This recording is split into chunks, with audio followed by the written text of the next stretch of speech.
Ms. Saharsky.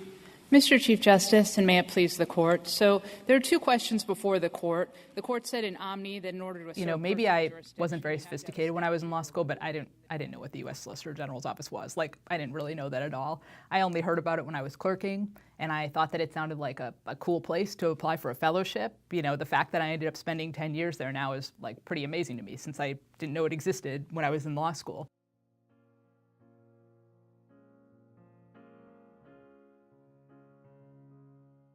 A few years ago, I did my first triathlon, and one of my friends afterward was like, well, if you could do a triathlon, I figured I could do one too. And so if that's what it takes to, have some women who are, in law school think like, well, if she can do it, I could do it, I'd be happy to help them have that feeling.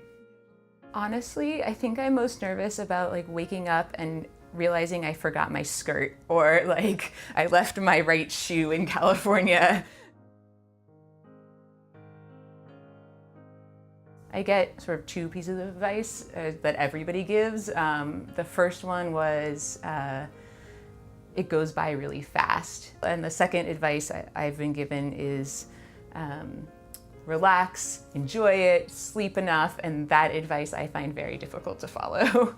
When people ask for advice, I usually tell them, just don't try to be someone else or sound like someone else. Just figure out, if there's little tweaks you can do to your own oral advocacy style, you should do it, but don't try to have some different style.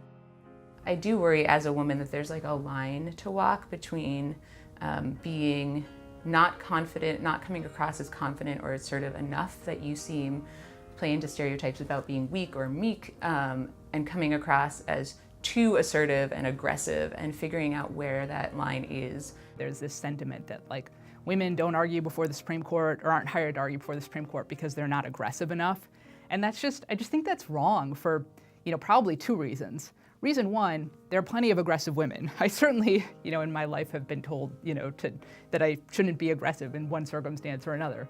But, two, I don't think it's right that the people who are most successful by the Supreme Court are the super aggressive people. The court makes these rulings that apply to the whole nation and impact a huge swath of people's lives.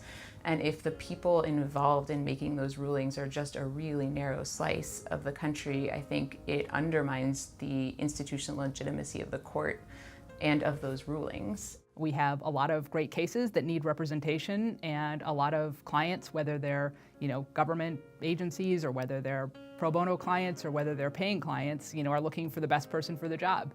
And there are a lot of choices now. It's not like the olden days where your choices were between three men. And so I feel pretty hopeful.